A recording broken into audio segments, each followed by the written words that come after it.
السلام علیکم دوستوں، میں ہوں MS اقبال اور آپ دیکھ رہے ہیں ٹسٹوریلز۔ اگر ابھی تک آپ نے ہمارا چینل سبسکرائب نہیں کیا تو برائے مہربانی اس کو سبسکرائب کیجیے اور ساتھ میں گھنٹی کا نشان لازمی دبائیے تاکہ آپ کو نئی آنے والی ویڈیوز کے نوٹیفیکیشنز باقاعدگی سے ملتے رہیں۔ تو دوستو، آج کا ہمارا جو ٹاپک ہے وہ ہے اجتماعی ضمیر کا نظریہ، جو کہ ایمائل ڈرکھائم نے پیش کیا تھا، جس کو تھیوری آف کلیکٹیو کانشنس کہتے ہیں۔ ڈرکھائم کے خیال کے مطابق میکانی معاشروں میں اجتماعی ضمیر یعنی کہ کلیکٹیو کانشنس کا معیار بہت سخت ہے۔ اجتماعی ضمیر کی ڈرکھائم نے اس طرح تعریف کی ہے: عقائد اور جذبات کا وہ مجموعہ جو معاشرے کے متوسط افراد میں پایا جاتا ہو اور اپنا علیحدہ نظام قائم کرتا ہو، اجتماعی ضمیر کہلاتا ہے۔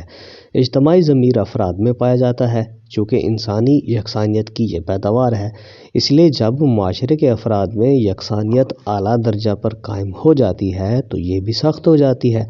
وہ حالت قدیم طرز کے معاشروں میں پائی جاتی ہے جنہیں میکانی معاشرے کہتے ہیں۔ ہر فرد میں دو ضمیر یعنی کہ کانشنس ہوتے ہیں، ایک وہ جو معاشرے کے گروہ میں شرکت کی وجہ سے ہوتا ہے اور دوسرا وہ جو افراد کے لیے انوکھا ہوتا ہے۔ عضوی استحکام والے معاشرے میں یہ تقسیم کار کی افزائش سے پیدا ہوتا ہے۔ تقسیم کار سے معاشرے کے افراد میں غیر یکسانیت پیدا ہوتی ہے، جس سے ان میں ایک دوسرے پر انحصار پیدا ہوتا ہے اور باہمی انحصار یعنی کہ میوچل ڈیپینڈنسی کا اظہار افراد کے اذہان اور اخلاق پر پڑتا ہے اور بالآخر عضوی استحکام پیدا ہوتا ہے۔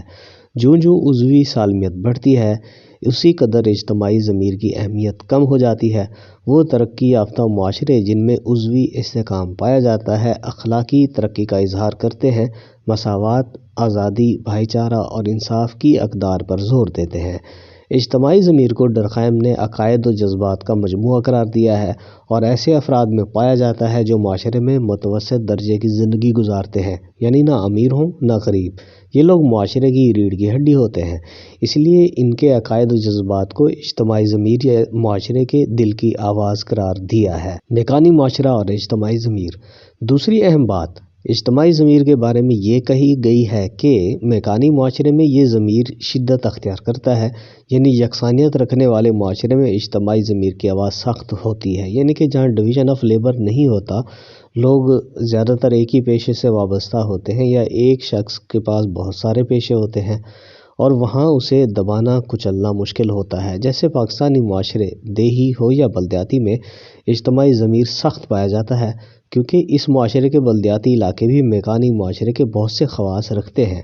اجتماعی ضمیر قوم کی آواز ہوتی ہے جو قومی اقدار و عقائد کی بنیاد پر قائم ہوتی ہے۔ عضوی معاشرہ اور اجتماعی ضمیر۔ اس کے برعکس عضوی سالمیت والے معاشروں میں جہاں صنعتی و تعلیمی ترقی عام ہو، اجتماعی ضمیر کی اہمیت کم ہو جاتی ہے۔ لوگ اسے قدیم روایات کہہ کر چھوڑ دیتے ہیں اور اپنی صنعتی و کاروباری اداروں کو مقدم سمجھتے ہیں۔ عضوی معاشرے میں غیر یکسانیت کی بنا پر گروہی سالمیت پیدا ہوتی ہے۔ لوگ ایک دوسرے کے سہارے کے بغیر زندگی نہیں گزار سکتے، اس لیے معاملات ابھرتے ہیں جس سے گروہی استحکام پیدا ہوتا ہے۔ اسے عضوی استحکام کہتے ہیں اور عضوی سالمیت بھی کہتے ہیں۔ مساوات و بھائی چارے کی بنیاد پر اخلاقی اقدار ابھرتی ہیں۔